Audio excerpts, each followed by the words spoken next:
Dehradun RTO दफ्तर पहुंचे CM Dhami. नदारद कर्मचारियों पर हुए सख्त, आरटीओ को किया सस्पेंड। 80% कर्मचारियों का रोका वेतन।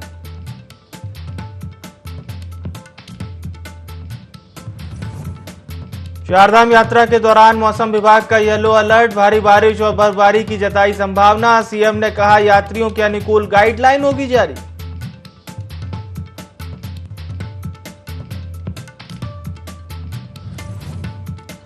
चंपावत उपचुनाव में प्रत्याशियों की तस्वीरें साफ। चुनावी मैदान में सिर्फ 4 प्रत्याशी, सभी प्रत्याशियों को चुनाव चिन्ह किए गए आवंटित।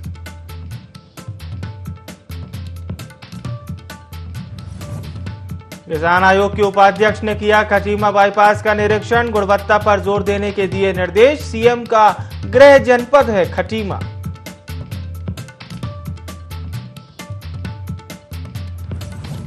और मौसम विभाग की भविष्यवाणी सही साबित। देहरादून और हरिद्वार के कई इलाकों में झमाझम बारिश, लोगों को मिली गर्मी से राहत, किसानों के चेहरों पर आई रौनक।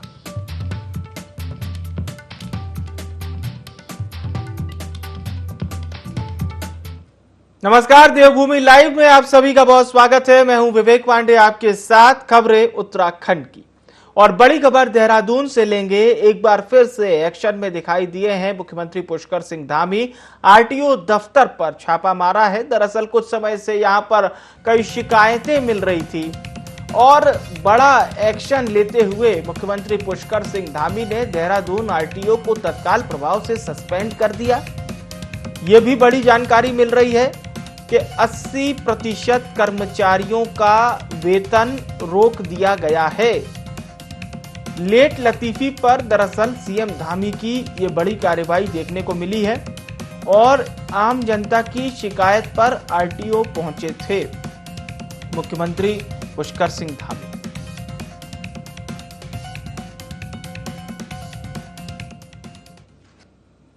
प्रदेश की जनता को ठीक प्रकार से सुविधाएं मिले और जो हम लोगों ने, हमारी सरकार ने जो तय किया है कि 10 बजे का टाइम है, 9:30 बजे का टाइम है, उस टाइम पर सभी कार्मिक अपने अपने दफ्तरों में पहुँचें।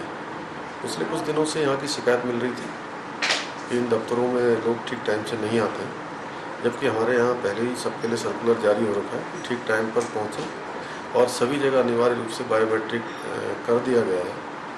इसलिए आज मैं ठीक 10 बजे वहाँ पहुँचा। जो भी कार्मिक वहाँ पर नदारद पाए गए उनके खिलाफ कार्रवाई करने के लिए। तो ये फिर से एक्शन अवतार देखने को मिला है मुख्यमंत्री पुष्कर सिंह धामी का।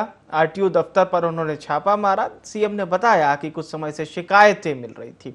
देहरादून आरटीओ को भी सस्पेंड कर दिया है।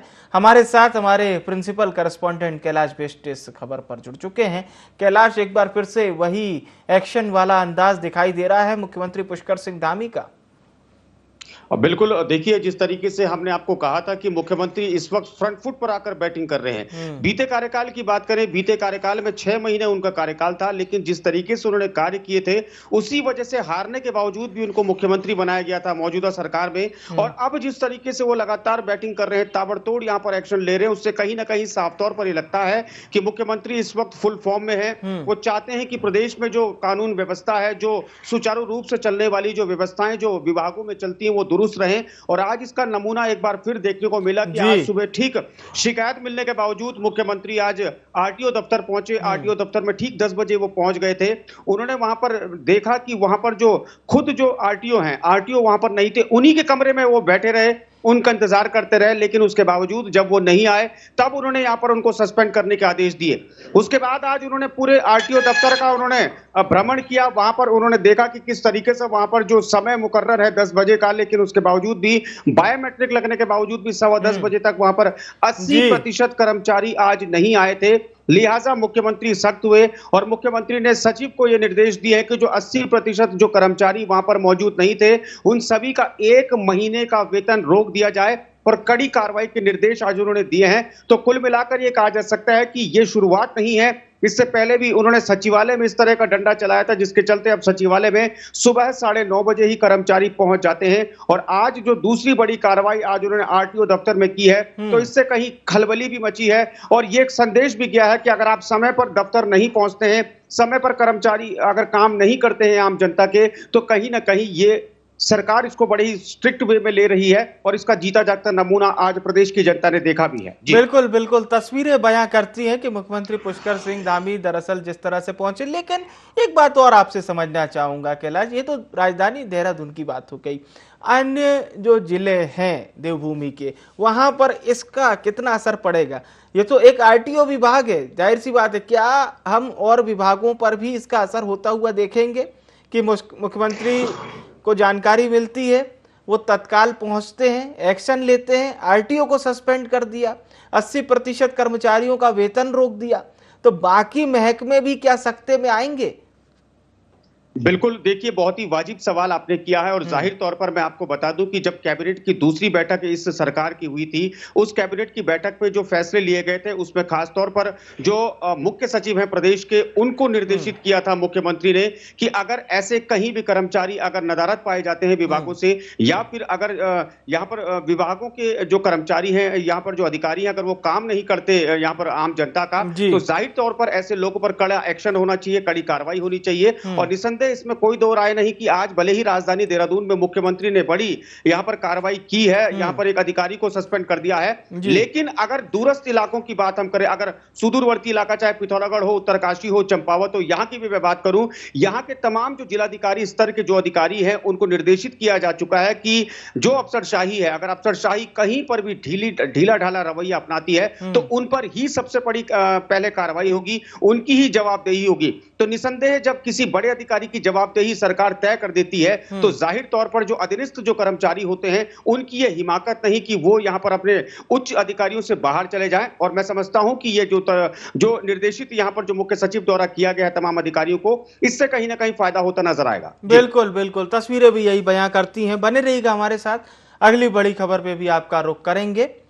और चलिए अब बात करते हैं मौसम की। देहरादून और हरिद्वार के कई इलाकों में झमाझम बारिश हुई और लोगों को जो भारी गर्मी चल रही थी उससे निजात मिली और साथ ही साथ मौसम में भी काफ़ी ठंडक खुल गई। देहरादून और हरिद्वार की कुछ तस्वीरें हम आपको दिखाते हैं। मौसम विभाग ने दरअसल जो भविष्यवाणी कही थी वो सही साबित हुई और ताबड़तोड़ हुई तेज बारिश के साथ ठंडी हवाएं भी चली, जिससे मौसम खुशगवार हो गया। मौसम विभाग की माने तो 18 से 20 मई के बीच विभाग ने बारिश का अलर्ट जारी किया था और अचानक हुई इस बारिश से किसानों के चेहरे भी खिल उठे। और चलिए एक बार फिर से रुख करते हैं, हमारे प्रिंसिपल करस्पॉन्डेंट लगातार हमारे साथ बने हुए हैं। जी कैलाश, अलग अलग जिलों से बारिश की, झमाझम बारिश की तस्वीरें सामने आ रही है, एकदम खुशगवार बना दिया है देवभूमि को इस बारिश ने। बिल्कुल, देखिए मौसम विभाग ने अलर्ट जारी किया था, येलो अलर्ट था कि 18 से 20 तारीख तक प्रदेश में बारिश हो सकती है। और आज मैं दो जिलों की बात करूंगा यहाँ पर कि जिस तरीके से अगर हरिद्वार जिले की बात करें और देहरादून जिले की बात करें, आज सुबह बहुत तेज बारिश इन दोनों ही जिलों में हुई थी। कुछ दिन पहले की बात अगर करें तो किसानों को बहुत ज्यादा समस्या मैदानी इलाकों में आ रही थी, खासतौर पर जो हरिद्वार का जो क्षेत्र है उससे लगते हुए जो ग्रामीण क्षेत्र है हरिद्वार के, वहां पर दिक्कतें थी। लेकिन अब जिस तरीके से झमाझम बारिश हुई है, भले ही इस वक्त मैं धूप में खड़ा हूं, लेकिन ये उतनी तेज धूप नहीं है, बहुत ही हल्की धूप है। मौसम इस वक्त बहुत मुफीद राजधानी देहरादून का भी बना हुआ है, हवा भी इस वक्त चल रही है, तो लोगों को राहत जरूर मिली है। और यहाँ पर जो किसान है, किसानों को इसलिए भी राहत है कि केमिकल उनको डालना पड़ रहा था खेतों में उपजाऊ भूमि को बनाने के लिए, लेकिन अब चूंकि यहाँ पर नमी अगर खेतों में है तो उनका केमिकल भी यहाँ पर कम लगेगा और जाहिर तौर पर जो उनका खर्चा खेती में होता है उस पर भी कहीं ना कहीं गिरावट यहाँ पर आएगी, उनका भी खर्चा कम होगा। जी बिल्कुल बिल्कुल, और कहीं ना कहीं कृषि और कृषकों के लिए ये वरदान मानी जाएगी। बहुत बहुत शुक्रिया आपका तमाम जानकारी हमसे साझा करने के लिए और हम तक पहुंचाने के लिए। तो ये हम बात कर रहे थे देहरादून की, हरिद्वार की मौसम के अपडेट की, जहां पर ये जानकारी मिली कि अब मौसम बहुत ही सुहावना हो गया है और कृषि के लिए बड़ा बेहतर बताया जा रहा है। खबरों में आगे बढ़ते हैं। 19 मई को वित्त मंत्री प्रेमचंद अग्रवाल आम बजट को लेकर कई सुझाव लेंगे। देहरादून में आयोजित कार्यक्रम में सीएम धामी भी मौजूद रहेंगे। वित्त मंत्री ने बताया कि बजट आम नागरिकों के मुताबिक बने, इसके लिए सुझाव लिए जा रहे हैं। उत्तराखंड के बजट निर्माण में जन सहभागिता सुनिश्चित करने के लिए पहली बार एक संवाद कार्यक्रम किया जाएगा, जिससे उत्तराखंड के बजट में उनकी इच्छा के अनुरूप कल्याणकारी योजनाओं को शामिल किया जा सके। उन्होंने कहा कि जिसमें सबका साथ, सबका विकास, सबका विश्वास की भावना को निहित किया जाएगा।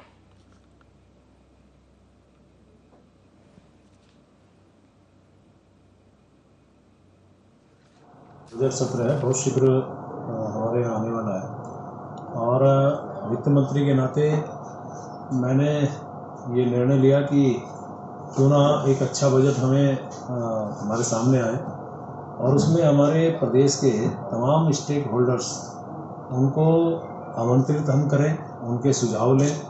और आप जानते हैं कि अभी नैनीताल में हम लोगों ने 7 स्टेजेस में वो मीटिंग की, जिसमें किसान थे, व्यापारी थे, पर्यटन व्यवसाय से जुड़े लोग थे, होटल व्यवसायी थे और चार्टर्ड अकाउंटेंट थे और इसी प्रकार से अन्य बहुत से हमारे जनप्रतिनिधि, मेयर वगैरह थे।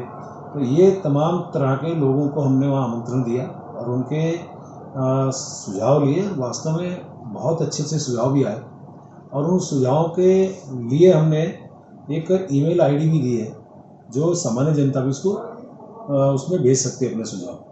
और उसी प्रकार से ये कुमायूं मंडल का कार्यक्रम था। हमने गढ़वाल मंडल में यानी 19 तारीख को शाम को 4 बजे और सीएम हाउस में जो हमारा हॉल है, वहाँ पे हमने यही कार्यक्रम तय किया है और तमाम स्टेक होल्डर्स यहाँ भी गढ़वाल के लोगों को भी हम बुलाएंगे और उसमें जो भी सुझाव हमारे ये सब आ जाएंगे तो निश्चित रूप से आने वाले बजट में उनको हम शामिल करेंगे। चंपावत उपचुनाव को लेकर भाजपा और कांग्रेस के बीच जुबानी जंग जारी है। 31 मई को मतदान होना है, उसके ठीक पहले दोनों पार्टी अपनी मजबूती जनता के बीच पेश करने में लगी हुई है। दोनों पार्टियां जोर शोर से चुनाव प्रचार कर रही हैं। भाजपा ने कांग्रेस पर जुबानी हमला करते हुए कहा कि कांग्रेस का हारना तय है। कांग्रेस के दिग्गज नेता पहले ही हार मान चुके हैं।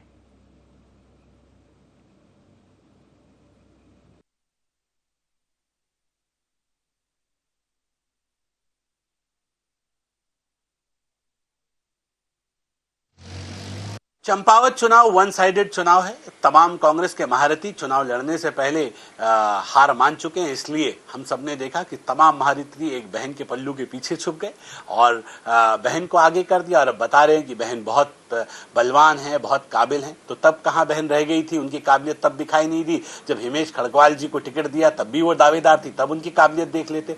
बहनों की काबिलियत तब देख लेते जब आप प्रदेश अध्यक्ष बना रहे थे, तब बहनों की काबिलियत देख लेते जब आप नेता प्रतिपक्ष बना रहे थे, तब आपको बहनों की काबिलियत नजर नहीं आती जब आपको लगता है कि अब चुनाव हारना तय है और अब कौन किसके सर पे ठीकरा फोड़ना है हार का, तब आप बहनों को आगे कर देते हैं। मुझे लगता है ये दोहरा मापदंड है, बहनों के साथ छल है और बहनें भी इसका माकूल जवाब देंगी और मुझे लगता है कांग्रेस की जमानत जब्त होना पूरी तरह से तय है। देवप्रयाग की बात करते हैं। यहां से 2 किलोमीटर दूर एक हादसा हो गया। यहां एक वाहन गहरी खाई में गिर गया। सर्चिंग के लिए एसडीआरएफ की टीम भी पहुंची। बताया जा रहा है कि 2 बाइक सवार श्रीनगर से ऋषिकेश की ओर आ रहे थे। अनियंत्रित होकर बाइक लगभग 200 मीटर गहरी खाई में गिर गई, जिसमें एक युवक गंभीर रूप से घायल हो गया, जबकि एक युवक की मौके पर ही मृत्यु हो गई थी। मृतक हरियाणा का रहने वाला था।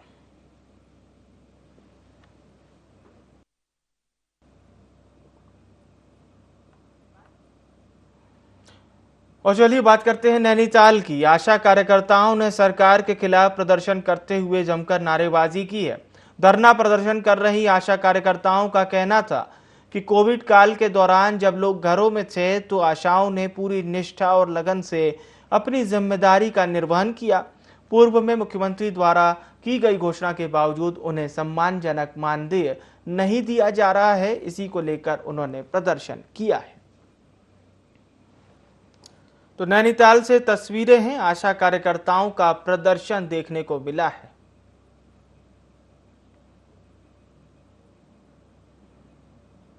उत्तराखंड में कांग्रेस जल्द ही अपनी कार्यकारिणी का गठन करने वाली है। प्रदेश प्रवक्ता प्रतिमा सिंह ने जानकारी देते हुए बताया कि अभी कांग्रेस के प्रदेश अध्यक्ष चंपावत दौरे पर हैं। उपचुनाव खत्म होने के बाद वे राजधानी देहरादून लौटेंगे और कांग्रेस के लिए एक नई मजबूत टीम तैयार की जाएगी।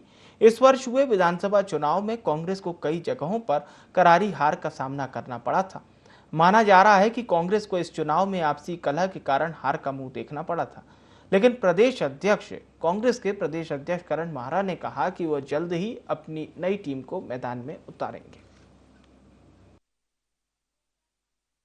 प्रदेश नेतृत्व पे जो बदलाव हुए हैं उनको अभी कुछ ज़्यादा समय नहीं हुआ है और उसके बाद से जिस दिन से माननीय अध्यक्ष जी करण माहरा जी ने अपना पदभार ग्रहण किया है, उन्होंने गढ़वाल का दौरा किया और अभी उपचुनाव चंपावत में वो व्यस्त है। इसके बाद वो कुमाऊं का दौरा करने का कार्य करेंगे।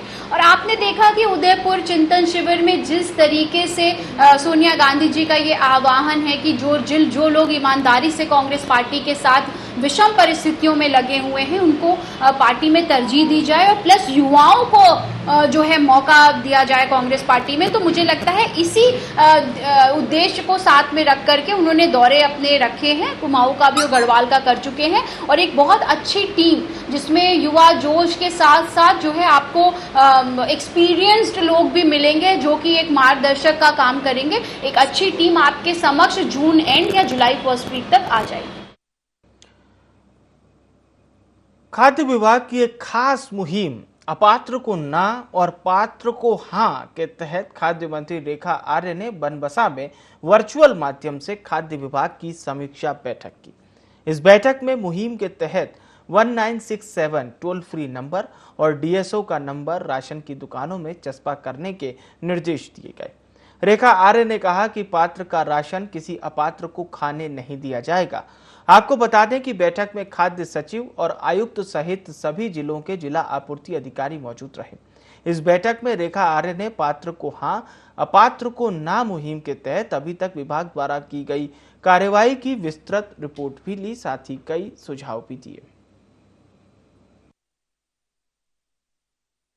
हमारे गांव में कितने पीएचएच कार्ड धारक हैं, मैं चाहती हूँ इस मुहिम को गंभीरता से लेते हुए डीएसओ कार्यालय के बाहर भी, जहाज और कंट्रोल की दुकान के बाहर भी पूरी ये लिस्टिंग करी जाए कि कितने इस गांव में अंत्योदय कार्ड धारक हैं, उनके नाम हो, आते पते हो, उसकी डिटेल हो। और चलिए बात करते हैं ऋषिकेश की। लक्ष्मण झूला थाना क्षेत्र में कैंप कर्मचारी की हत्या के आरोपी अभी तक फरार चल रहे हैं। आरोपियों की गिरफ्तारी नहीं होने से नाराज यमकेश्वर ग्राम प्रधान संगठन ने थाने का घेराव किया। इस घेराव में भाजपा युवा मोर्चा के प्रदेश कार्यालय प्रभारी भी शामिल हुए और इसके साथ ही साथ यहां पर न केवल पुलिस के खिलाफ नारेबाजी भी की गई। तो घेराव में भाजपा युवा मोर्चा के प्रदेश कार्यालय प्रभारी शामिल हुए। संगठन ने पुलिस पर जानबूझकर आरोपियों की गिरफ्तारी नहीं करने के आरोप लगाए। थाने में संगठन और पुलिस के बीच तीखी नोकझोंक भी सामने आई। पुलिस प्रशासन को 2 दिन का अल्टीमेटम देते हुए चक्का जाम करने की चेतावनी भी दी गई।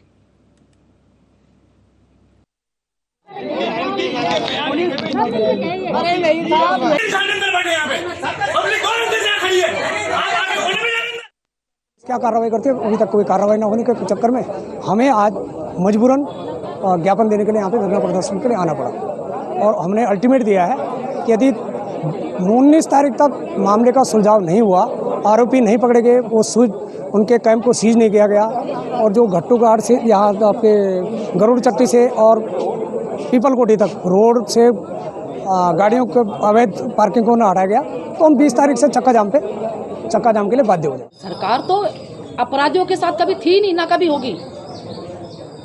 जिसने भी अपराध किया है उसको छोड़ा नहीं जाएगा, वो जो धरती में रहे, पाताल में रहे, कहीं भी रहे।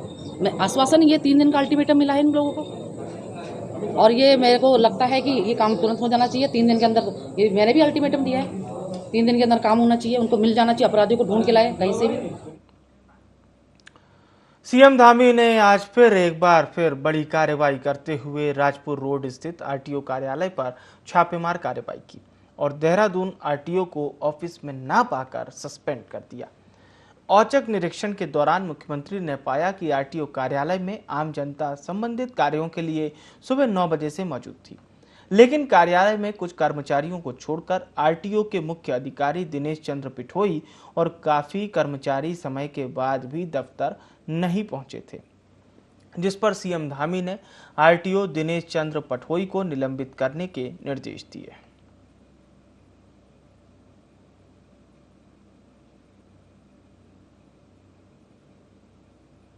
प्रदेश की जनता को ठीक प्रकार से सुविधाएं मिलें और जो हम लोगों ने, हमारी सरकार ने जो तय किया है कि 10 बजे का टाइम है, 9:30 बजे का टाइम है, उस टाइम पर सभी कार्मी अपने अपने दफ्तरों में पहुँचें। पिछले कुछ दिनों से यहाँ की शिकायत मिल रही थी कि इन दफ्तरों में लोग ठीक टाइम से नहीं आते, जबकि हमारे यहाँ पहले ही सबके लिए सर्कुलर जारी हो रखा है कि ठीक टाइम पर पहुँचें और सभी जगह अनिवार्य रूप से बायोमेट्रिक कर दिया गया है। इसलिए आज मैं ठीक 10 बजे वहाँ पहुँचा। जो भी कार्मिक वहाँ पर नज़ारत पाए गए उनके खिलाफ कार्रवाई करने के लिए। दिल्ली के यात्री के साथ हरिद्वार में हुई मारपीट मामले में पुलिस ने 5 लोगों को गिरफ्तार किया है। इस मामले से जुड़ा एक वीडियो सोशल मीडिया पर वायरल हुआ था, जिसका हरिद्वार पुलिस ने संज्ञान लिया था। उसी के आधार पर यह कार्रवाई की गई। पुलिस ने बताया कि हरिद्वार में एक ढाबे पर दिल्ली के यात्री के साथ कुछ लोगों ने मारपीट की थी। इस घटना के बाद पीड़ित को दिल्ली वापस लौट आया था, लेकिन मारपीट का वीडियो सोशल मीडिया पर वायरल हो गया था।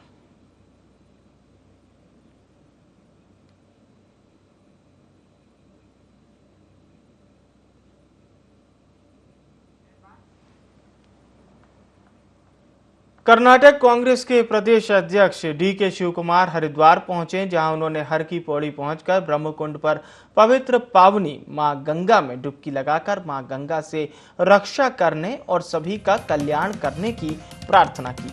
आपको बता दें कि डीके शिवकुमार आज अपने परिवार और मित्रों के साथ बौद्ध धाम की यात्रा पर करने हरिद्वार पहुंचे थे, जहां उनका कांग्रेसियों ने जोरदार स्वागत किया।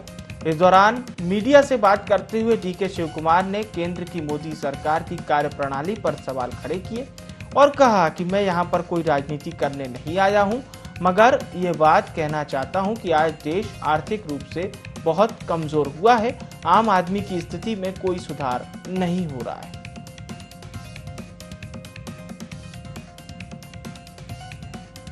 Today I have come with my family and my friends to have a dip in Ganga. We all are Hindus. We believe that this is a holy water, holy river.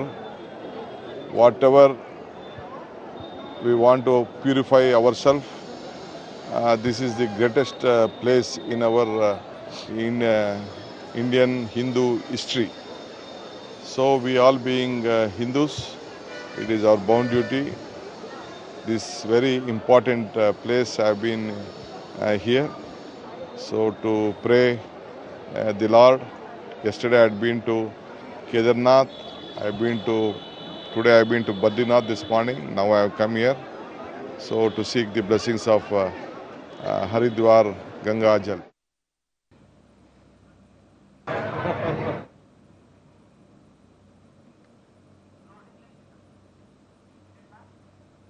और देवभूमि लाइव में फिलहाल इतना ही। मुझे यानी विवेक को दीजिए इजाजत। नमस्कार।